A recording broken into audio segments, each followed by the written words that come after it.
Bon, qu'est-ce que j'ai à faire pour demain? Ok, alors. Juste un DM de maths. Bon, bah ça, ce sera vite fait, je le ferai plus tard.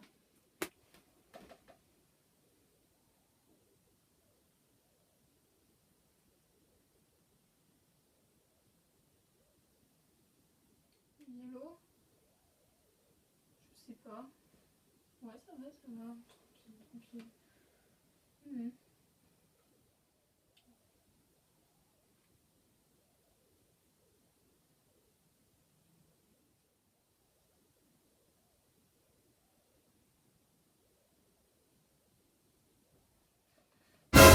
Le DM. Le DM. Oh non, j'ai oublié. Oh non, non, non.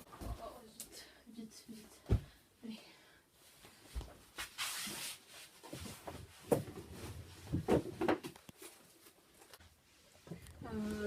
Bon, c'est pas grave.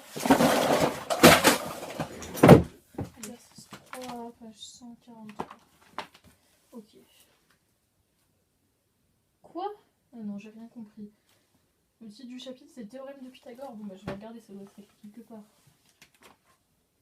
Ah, là.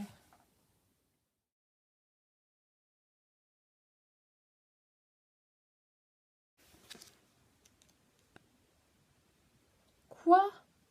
Mais c'est quoi cette histoire de carré? Il n'y a aucun carré ici, c'est un triangle. Je comprends rien, on pourrait pas m'aider? Si on va démontrer et expliquer le théorème de Pythagore avec 2 puzzles. Le théorème de Pythagore parle de triangle rectangle. Un triangle rectangle, c'est un triangle particulier. Donc il a un angle droit, c'est-à-dire un angle qui fait 90 degrés, donc il est ici pour notre triangle rectangle.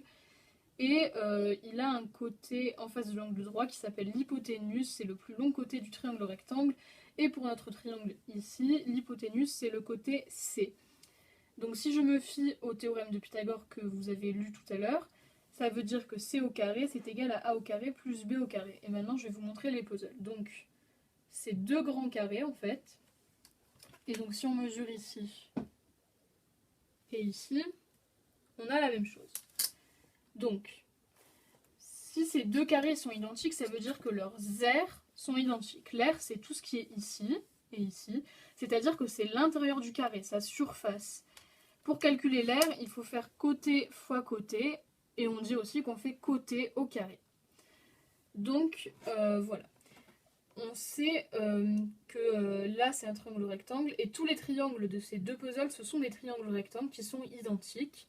Donc si j'enlève un triangle rectangle ici et un ici, j'ai encore la même aire ici et ici. Donc si j'enlève tous les triangles rectangles, puisqu'il y en avait le même nombre au départ, j'ai encore la même chose ici et ici. Ça veut dire que l'aire du carré C, donc C fois C ou C au carré, c'est égal à l'aire du carré A plus l'aire du carré B, donc A fois A plus B fois B, donc A au carré, plus B au carré.